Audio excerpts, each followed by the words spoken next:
como disse o Bubu, ele joga bonito sim, né? Para quem gosta desse jogo com a posse de bola, trocando passes, criando chances a partir do volume, esse é o time do Diniz. Pode não ganhar nada na temporada? Pode não ganhar nada na temporada, o que não vai diminuir a qualidade do seu treinador nesse trabalho especificamente. Talvez o Diniz esteja encontrando ali o equilíbrio, né? Entre não perder o volume de jogo que ele tanto gosta e encontrar um sistema defensivo mais sólido diante dos trabalhos que ele tem. Só pra gente não perder, prof, te passo a palavra, o Fluminense é superior quando a gente olha os números, né? E é por isso que eu toquei aqui com o Antero na questão da efetividade de marcação do Palmeiras, porque tem mais posse de bola, mais passes certos, mais chutes e um chute certo a mais. Aí a gente entra na questão da efetividade e as grandes chances.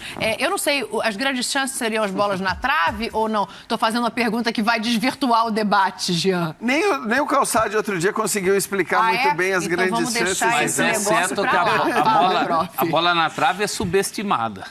É uma coisa que eu contesto, porque não tem nada mais próximo de um gol do que bola na trave. Você chega do jogo, alguém te pergunta, você vai falar que a bola bateu na trave. E aí, nessas contas aí, bola da trave, às vezes nem entra como chute. Não altera o placar. Finalização errada. Não, é finalização como diria errada, o Skank. né? Finalização errada. Tudo bem, certa também não é, mas é próximo de um gol. Sim. Né? Agora, mas fora esse finalização período... errada não conta? Não, para estatística, conta a finalização errada. A bola na trave. É que a trave conta como errada e o lance que passa do começo do fora, diriam alguns. Chute a gol. Essa é a questão. Tem uma visão crítica.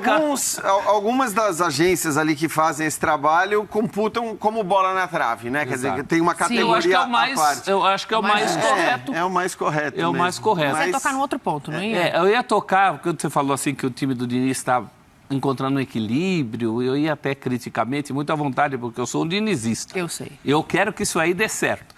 Agora, ele encontra esse equilíbrio até aparecer alguém para dar um passe errado, né? Ou dois na mesma partida, como aconteceu no jogo com o Corinthians. Isso não é por acaso. Pela condição que ele coloca as suas linhas de defesa, é porque ele não estuda a matéria defesa com o mesmo afinco que ele estuda a matéria ataque, acho que já melhorou muito. Mas só para fazer uma justiça, Celso, porque muita gente atribui, inclusive o gol do Corinthians, né, no final com o passe errado do Fluminense a saidinha, ali foi um chutão errado. Ali não é saidinha. Ali foi um chutão ali é individual. Errado, tá? Vamos ser exato. Ali é um erro individual. Não tem nada a ver com a concepção do jogo. Mas sempre acontece com o time dele, né? É esse estigma que tem que ser quebrado. Mas acontece menos, eu acho, hoje, em relação a outros momentos da carreira dele. Ele mesmo acho que deixou de ser tão dogmático, aquele cara que, né, não muda, que não permite um chutão em momento. Ele não gosta de chutão. Isso é muito claro. É muito óbvio e é normal que seja assim. O Guardiola também não gosta de chutão. É que às vezes é necessário, né? Só que às vezes é necessário. E acho que hoje ele já faz essa distinção em relação ao que ele era, talvez, no começo da carreira. A coisa do chutão de jeito nenhum. Sim. Agora não. O chutão, em alguns momentos, faz sentido para ele e eu acho que os times dele têm melhorado. Esse Fluminense é um time que joga muito bem e que ninguém colocava como candidato a vice-campeão brasileiro, se for vice, ou mesmo na terceira colocação, né? Os times cotados para as 3 primeiras colocações do Campeonato Brasileiro, por todo mundo, eu não me lembro de ninguém que não tenha dito Flamengo, Atlético e Palmeiras, né? A ordem não importa, mas eram sempre esses 3 e o Fluminense está lá na briga. Muitas vezes o São Paulo acima do Corinthians também, quando começou o ali é meio a geleia geral do São Paulo, do Inter, do Corinthians, dependendo de quem saísse, mas ninguém considerava o Fluminense. Poucos consideravam o Fluminense. E não é só a questão da saidinha, né, Jean? Porque os simplistas falam assim, o time do Diniz é a saidinha, pro bem ou pro mal. Não é só a saidinha. É um time que se desloca, é um time que tem muita opção de passe na frente, é um time bom de se ver jogar por causa disso.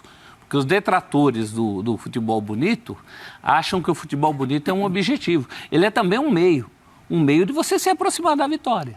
Quanto melhor você jogar, né? Ele é um meio, ele não é um fim. Claro. Ninguém está defendendo o futebol bonito pela beleza, dribla todo mundo e volta com a bola. Não é isso que a gente está falando. O futebol não se define com nota, né? Aquelas notas, nota 8, exato, nota 5. Não é se fosse, né? Ginástica, mas para você fazer um futebol bonito, né, entre aspas, você precisa de jogadores bons. Então, um time que passa muita bola, se você tiver bons jogadores que passam bem a bola, Claro. vai minimizar o teu erro. Com o então, Ganso o Diniz, é mais fácil. boa parte da carreira, ele teve times limitados. Desculpa, Rodrigo, mas só para te colocar, complementando o prof, com o Ganso que o Diniz renasceu, né? Fez Ele já renascer. estava jogando bem antes, vou ser justo com o Ganso. O Ganso, antes do Diniz, já estava jogando bem. O Abel. Digamos assim, é lógico que o Fluminense queria avançar em competições internacionais. Ele naufragou logo de cara na Libertadores, depois na Sul-Americana, o Diniz pegou no meio do caminho, chegou a ganhar de 10 uma partida, mas não conseguiu a classificação. Então o Fluminense está tendo mais tempo de descansar e jogar bem esse Campeonato Brasileiro. Né? A Copa do Brasil ele tem agora mais uma partida, pelo menos, contra o Corinthians. Mas... O que nem foi o caso essa semana, né? Porque o Fluminense chega de um meio de semana de Copa do Brasil com o Palmeiras mais descansado. Mas eu quero dizer, talvez esse time do Diniz, esse Fluminense atual, seja o melhor time dele tecnicamente. Ele chegou a liderar boa parte daquele Campeonato Brasileiro com o São Paulo, mas era um São Paulo com limitações. Né? Jogadores que eram muito dedicados a ele, Daniel Alves, Luciano, né? Os garotos de Cotia ali, Igor Gomes correndo para ele. Mas esse time você tem um grande goleiro, a espinha dorsal do Fluminense é muito boa. Então talvez a avaliação de muita gente foi equivocada sobre o time do Fluminense, esquecendo aí o seu treinador. Você tem o Fábio, você tem o Nino, que é um ótimo zagueiro, o Samuel Xavier está muito bem, esse é lateral. O André é um volante espetacular, hoje um dos melhores do Brasil. O Ganso já estava jogando bem, continua rendendo em alto nível. Você tem o Cano, que é o grande artilheiro da América do Sul na temporada. Então, tem de onde tirar. Talvez seja o melhor material humano que o Diniz tenha trabalhado, desde que ele despontou no Audax. Está faltando para ele um título, o Diniz, título. Ele ser campeão. Por outro lado, a gente não pode transformar a ausência de título, sobretudo nessa temporada, em um problema para esse trabalho. Porque, cara, como é que você vai querer, vamos falar a verdade, que este Fluminense, com este elenco num campeonato por pontos corridos, supere o Flamengo e o Atlético com os elencos que eles têm e supere o Palmeiras com o trabalho que tem o seu treinador de 2 anos praticamente. Até pela expectativa que você acabou de trazer. Mas mais ou menos, Jean, o Fluminense contratou bastante no começo do ano, porque o objetivo era a Libertadores. Mas o elenco ainda é muito distante, né? Perdeu o Luiz Henrique, que era uma ótima válvula de escape.